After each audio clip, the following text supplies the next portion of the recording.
What's the hidden fear that makes avoidants suddenly distance themselves? Picture this.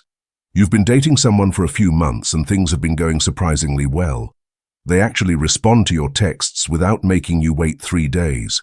They suggest plans instead of leaving everything up to you. They seem genuinely happy when you're together, maybe even a little affectionate when you're alone. You start to think maybe you've found someone different, someone who isn't going to play games or disappear the moment things get real. You allow yourself to hope this might actually go somewhere. Then overnight, everything changes. Suddenly they're taking hours to respond to messages that used to get immediate replies. Weekend plans become, "I'm really swamped with work right now." The person who was laughing at your jokes last week now seems annoyed by the same sense of humor. You're left analyzing every conversation from the past few days, wondering what you said or did that flipped the switch. Did you come on too strong? Were you too available? Did you misread the signals completely? Most people think it's because they're losing interest, that you got too comfortable too fast, or that you revealed something about yourself that turned them off. Maybe you think they're just naturally hot and cold, or that this is just how avoidant people are in relationships. But what if their withdrawal has nothing to do with losing interest in you? What if their distance is actually proof of the opposite? There's something your avoidant partner would rather break up with you than admit. Something so threatening to their self-image that they'll sabotage good relationships rather than face it directly. Something they're hiding not just from you, but from themselves. And the cruel irony, the better things get between you, the more desperate they become to hide it. Your avoidant partner isn't pulling away because they don't care about you. They're pulling away because they care too much, and they're terrified you're going to figure that out. Here's what happens inside an avoidant's mind when they start catching feelings that are deeper than they're comfortable with. They notice themselves thinking about you more often than they want to. They catch themselves smiling when they see your name on their phone. They realize they're genuinely excited to spend time with you instead of just tolerating social interaction. These feelings should be wonderful, right?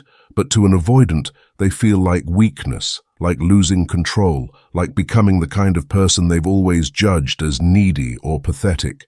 See, avoidants have built their entire identity around not needing anyone too much. They pride themselves on being independent, self-sufficient, and emotionally strong. The idea that someone could become important enough to affect their mood, their decisions, or their sense of security feels like a fundamental threat to who they think they are. So when they realize you're starting to matter to them in ways they can't control, terror sets in. Not the obvious kind of terror where they can identify what's wrong, the deep, primal kind that feels like their survival is at stake. The fear feels like standing on the edge of a cliff, knowing that one wrong step means falling into complete vulnerability. Every moment of genuine connection with you feels like stepping closer to that edge, and their entire nervous system starts screaming danger. But the fear goes deeper than just needing someone. What really consumes them with dread is everything that comes with letting someone matter to them. The terror of having to be responsible for another person's feelings. The panic that comes with the thought of opening up about their own struggles and insecurities. The overwhelming fear of having to share their real thoughts instead of keeping everything safely surface level. When avoidants start to care about you, they don't just fear losing you. They're terrified of becoming someone they don't recognize, someone who has to consider another person's needs when making decisions, someone who has to share their problems instead of handling everything alone, someone who has to be emotionally available when they've spent their whole life learning to shut down. Think about what it feels like to face your biggest phobia, that crushing weight in your chest, the way your mind races with worst-case scenarios, the desperate need to escape. That's what intimacy feels like to them. For most people, the responsibilities that come with love feel natural and even comforting. But for avoidance, they feel like drowning, like agreeing to carry a weight that will crush them. So when they start catching feelings for you, they're not just worried about getting hurt if you leave. They're consumed with terror about all the ways their carefully constructed life would crumble if you stay. The fear becomes so overwhelming that they convince themselves they need to test whether they can go back to their old way of being before it's too late. Before they have to learn how to be vulnerable with another person, before they have to take responsibility for someone else's emotional well-being, they're essentially asking themselves, Can I still be the person I've always been, or has this relationship already destroyed the safety I've spent years building? And the panic that drives them to pull away is their attempt to prove that the answer is yes. They can still be completely independent, emotionally self-sufficient, and free from the terror that comes with genuine intimacy. But here's what they don't realize. The very fact that they're this afraid proves they've already changed. The person they used to be wouldn't be this terrified of losing themselves to love. So what's the core fear underneath all of this? What's the one thing that terrifies avoidance more than anything else? The fear of being truly known and rejected for who they really are. Everything else, the fear of responsibility, the fear of vulnerability, the fear of losing independence, stems from this deeper terror. They're not just afraid of caring about you or needing you. They're afraid that if you really see them, all of them, you'll decide they're not worth staying for. Most avoidants carry a deep belief that they're fundamentally flawed or inadequate in some way. Maybe they learned early that their emotions were too much for people to handle. Maybe they got the message that their needs were burdensome. Maybe they were abandoned or rejected when they were most vulnerable. So they built walls not just to protect themselves from getting hurt, but to protect themselves from being seen clearly enough to be judged and found lacking. When an avoidant starts to open up with you, when they let their guard down and show you who they really are beneath the surface, they're taking an enormous risk. They're betting that you won't run when you see their insecurities, their struggles, their emotional needs that they've been hiding. And the closer you get, the more terrified they become that you're going to see something that makes you realize you made a mistake choosing them. This is why they pull away right after moments of genuine connection. It's not because the connection didn't feel good. It's because it felt too good. And now they're panicking that they've revealed too much of themselves too quickly. They're essentially thinking, I just showed them more of who I really am than I meant to. What if that was the moment they realized I'm not actually worth all this effort? So they start testing you, not consciously, but through their behavior. They become less responsive to see if you'll still pursue them. They create small conflicts to see if you'll fight for the relationship. They pull back emotionally to see if you'll stick around when they're not giving you the connection you want. These tests serve a dual purpose. If you chase them, it proves they still have control and haven't revealed too much vulnerability.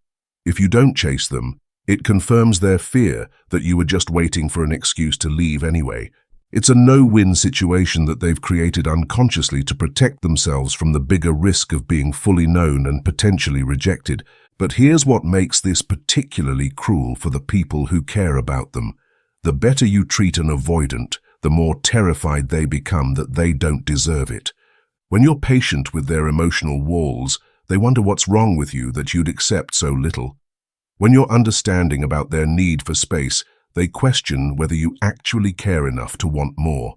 When you consistently show up despite their hot and cold behavior, they start looking for evidence that you're just settling for them until something better comes along. Your kindness doesn't reassure them. It makes them more suspicious that you haven't figured out yet what everyone else supposedly already knows about them. This creates a twisted cycle where the more love and acceptance you offer, the more convinced they become that you're either naive, desperate, or playing some kind of game. They can't believe that someone could see their flaws and struggles and still choose to be there. Meanwhile, you're probably feeling increasingly confused and frustrated. You're giving someone your best effort, your patience, your understanding, and instead of things getting better, they seem to be getting worse. The more space you give them, the more space they seem to need. The more reassurance you offer, the more they seem to doubt your sincerity. You start questioning yourself. Maybe you're being too clingy.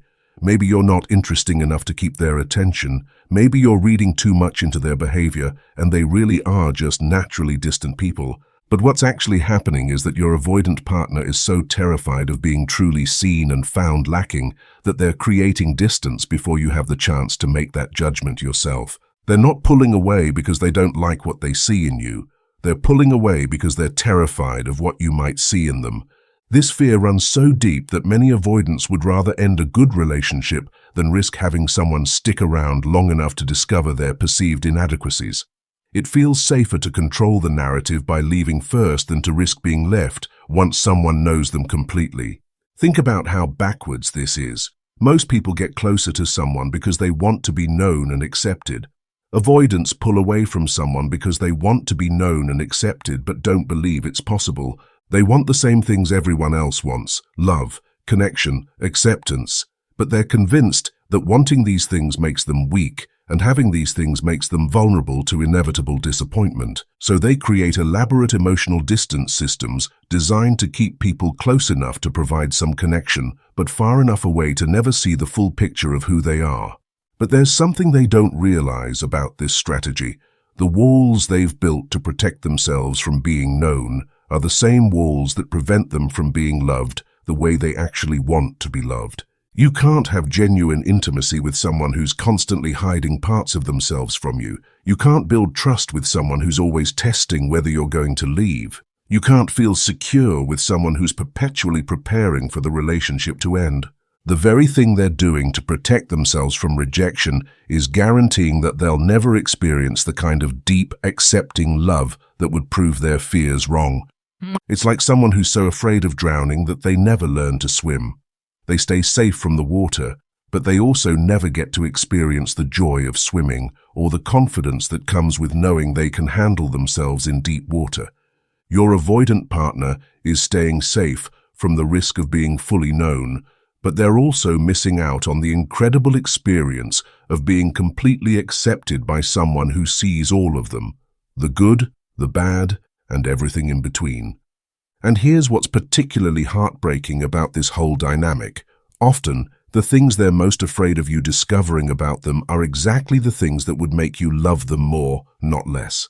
Their vulnerability makes them human, not weak. Their struggles make them relatable, not inadequate. Their emotional needs make them normal, not needy. But they've been carrying these fears for so long that they can't imagine someone else seeing their humanity as beautiful rather than flawed. So when you're dealing with an avoidant who's pulling away, remember that their distance often has nothing to do with how they feel about you and everything to do with how they feel about themselves. They're not rejecting you, they're trying to reject themselves before they believe you inevitably will.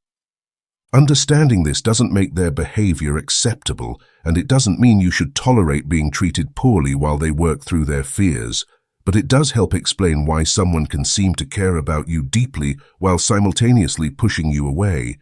The push and pull isn't about mixed feelings toward you. It's about their internal war between wanting to be loved and believing they don't deserve it. But here's what you need to understand if you're in this situation. You cannot love someone out of their core fears. You cannot prove to them that they're worthy of being known and accepted if they're not ready to believe it themselves. Your patience and understanding might create a safe space for them to eventually take that risk, but you cannot force them to be vulnerable before they're ready. And you cannot sacrifice your own emotional well-being trying to convince someone that they deserve love.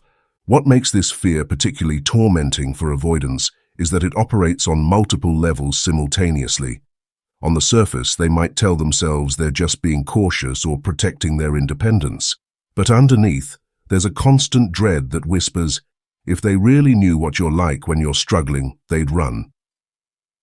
This terror often stems from early experiences where their authentic self was met with rejection, criticism, or abandonment. Maybe they learned that showing their needs made people uncomfortable. Maybe they discovered that their emotions were too much for the people who were supposed to care for them. Maybe they were praised for being strong and independent, while their vulnerability was ignored or shamed. So they developed an internal alarm system that screams danger whenever they catch themselves being genuinely open with someone. The fear doesn't just whisper, it roars. It tells them that letting someone see their insecurities, their struggles, their moments of weakness is equivalent to handing someone a loaded weapon and hoping they won't use it. The most devastating part of this fear is how it distorts their perception of love itself.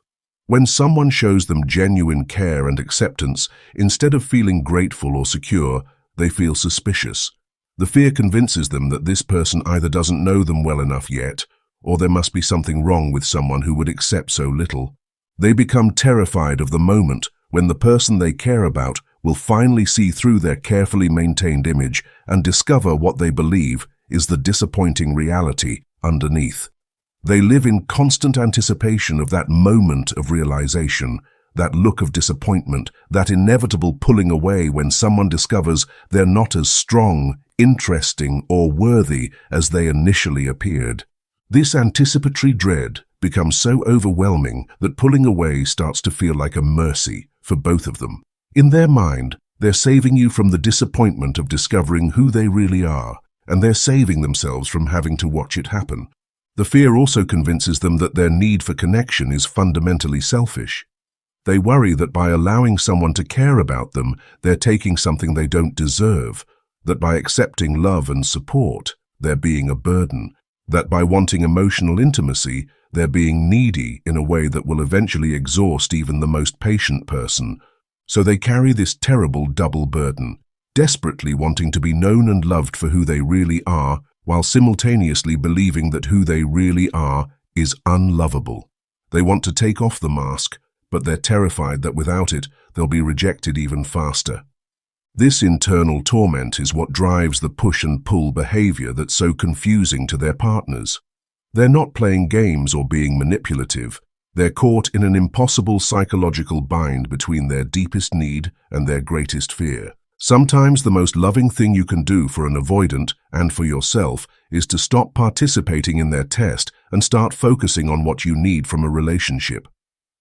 When you stop chasing them when they pull away, you remove yourself from their cycle of testing and prove that your worth isn't dependent on their validation.